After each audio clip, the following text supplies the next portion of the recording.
a very warm welcome. I am Ruchi Sharma.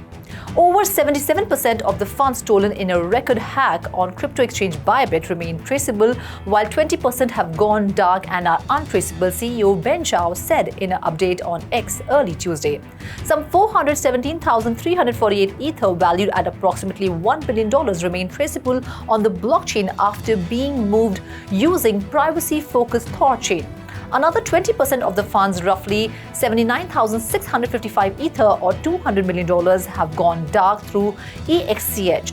A smaller portion, 40,233 Ether or $100 million, had passed through OKX's Web3 proxy, but 23,553 Ether worth $65 million remain untraceable. Zhao said the hackers converted 83% of the stolen ETH, 361,255 Ether or $900 million into BTC, distributing it across 6,954 wallets with an average of 1.71 BTC per wallet using Thor chain.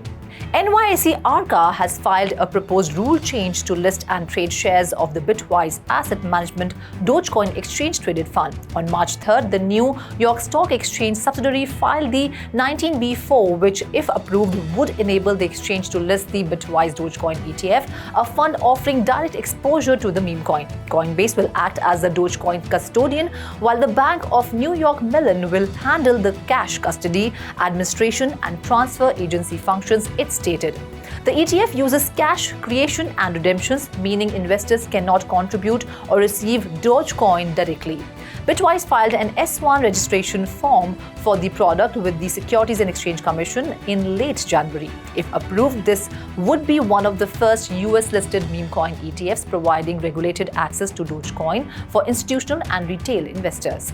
Non-fungible token conglomerate Yuga Labs says the US Securities and Exchange Commission has closed its investigation into the company.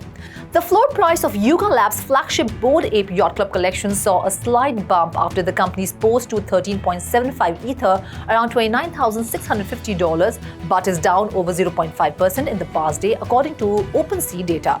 Flowdesk has secured $102 million in fresh funding to expand its digital asset trading and liquidity business, hacked by HV Capital and a debt facility from BlackRock managed funds. In a release, Flowdesk said it will use the proceeds of the round to scale its over-the-counter derivatives business and launch a dedicated crypto credit desk, while also doubling headcount at the trading firm. Tokenization is also a major focus for Flowdesk as institutional interest in on-chain assets grows. The company has worked with token issuers to facilitate liquidity for tokenized assets and plans to expand its services to include stablecoins, tokenized securities, and money market funds.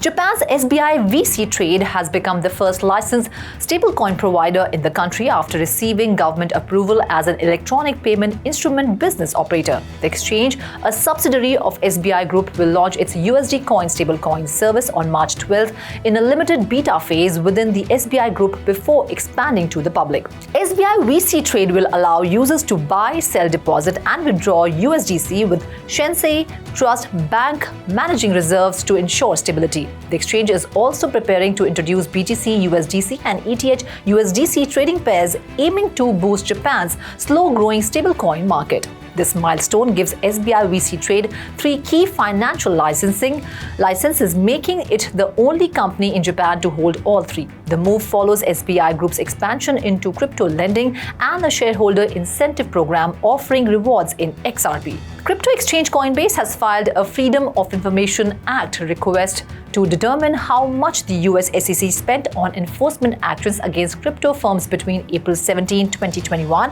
and January 20, 2025. Coinbase's chief legal officer Paul Grewal wants details on the number of investigations, employees involved, third-party contractors used, and total cost of enforcement. He criticized the SEC's regulation by enforcement approach, arguing it harmed American innovation, global leadership, and jobs. The SEC's Crypto Assets and Cyber Unit, which led enforcement action unregistered crypto firms since 2017, was replaced by the Cyber and Emerging Technologies Unit on Feb 20, 2025. However, the SEC has not commented on Coinbase's request. FTX and Alameda Research unstaked 3.03 million SOL worth $431 million on March 4, 2025, marking their largest unlock since November 2023, when they unstaked 2.1 million SOL worth $141 million. Since then, the bankrupt firms have continued to unstake and transfer SOL to exchanges.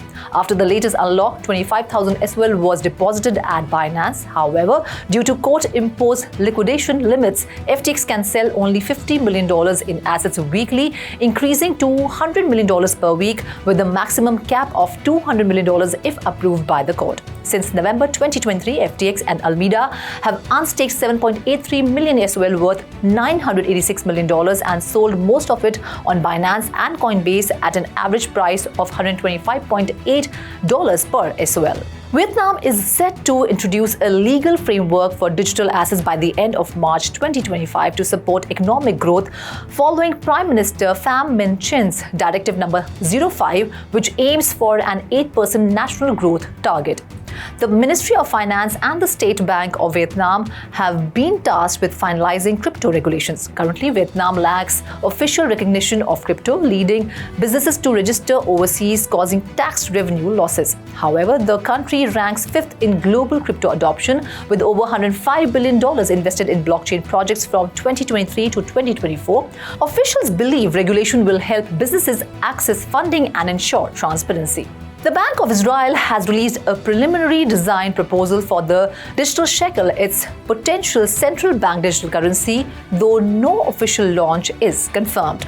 The proposal outlines the digital shekel's ecosystem, functionality, regulatory considerations, and technical design. The central bank identified 6 motivations for issuing the DS, including creating an alternative payment system, lowering costs, improving privacy, and combating the black economy. It aims to benefit all segments of society, including businesses, institutions, and foreigners. The Bank of Israel would be the sole issuer, while private firms would assist with user onboarding and financial services. Key features include offline functionality, interoperability with other payment systems, and instant settlements. The US SEC has agreed to drop its lawsuit against crypto exchange Kraken, marking a shift towards a more cooperative regulatory approach. Kraken announced on March 3rd that the case would be dismissed with prejudice, meaning it cannot be reopened. The exchange will not admit wrongdoing, pay penalties, or change its business operations. Kraken described this as a pivotal moment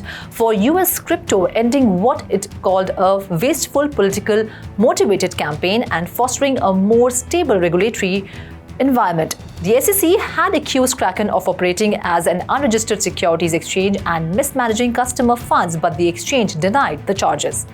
That's on this bulletin for now. This is Murti Sharma signing off. Do like, share, and subscribe to 3.TV, and for more information stories, log on to our website www.3worldtv.io or scan the QR code.